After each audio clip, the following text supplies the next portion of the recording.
A ver, pensemos en esto por un segundo. ¿Y si las palabras no solo describen el mundo, sino que activamente lo crean? Suena fuerte, ¿no? Pues de eso se trata este análisis. Vamos a ver cómo las palabras pueden construir desde una fortaleza interna inquebrantable hasta una etiqueta social de la que es casi imposible escapar.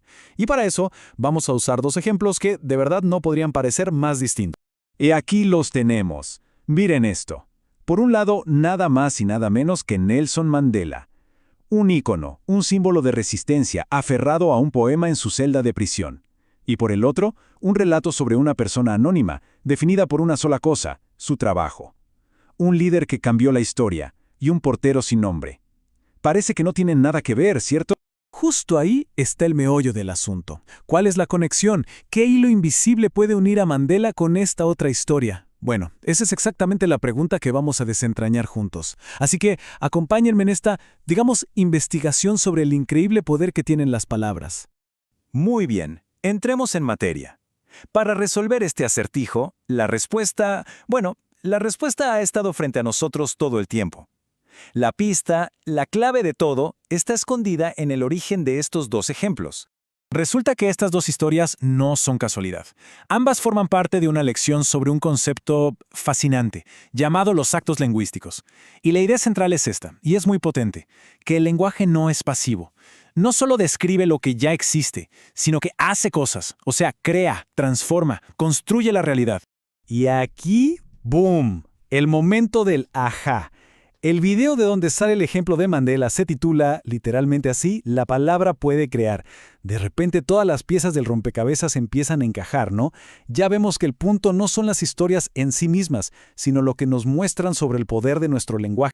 Ok, vamos con el primer caso de estudio. Analicemos cómo el lenguaje puede literalmente construir un universo dentro de nosotros, cómo moldea nuestra identidad y nuestra fortaleza interior. A ver, repasemos los elementos. Protagonista, Nelson Mandela. El escenario, una celda de prisión por 27 años.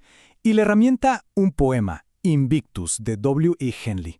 Para Mandela, esas palabras, soy el amo de mi destino, soy el capitán de mi alma, no eran solo poesía bonita. No, eran una declaración de principios.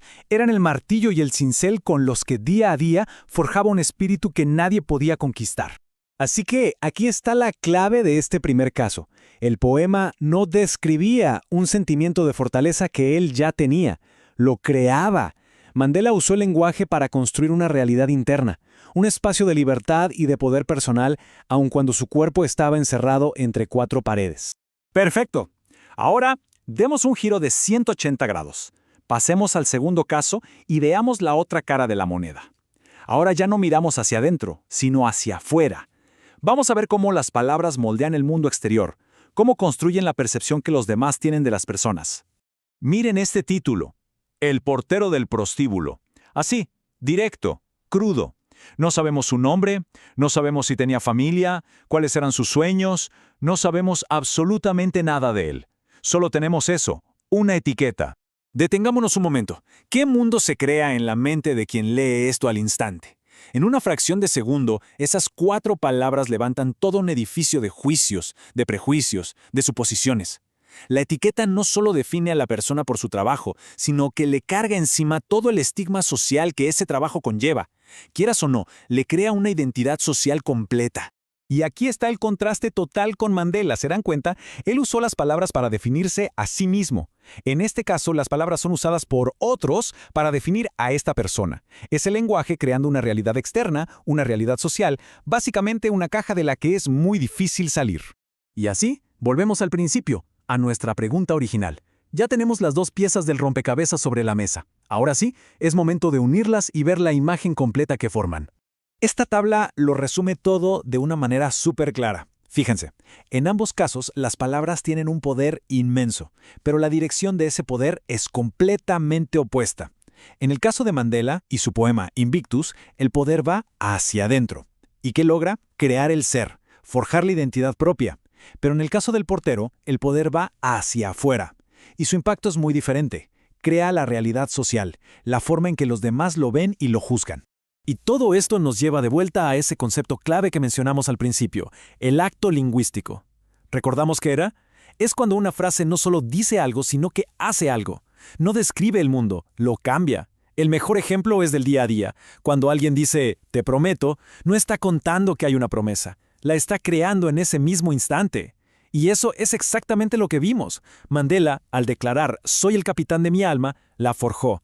El título, al nombrar a alguien el portero del prostíbulo, definió su realidad social. Entonces, todo este recorrido nos deja con una reflexión, y es una reflexión importante.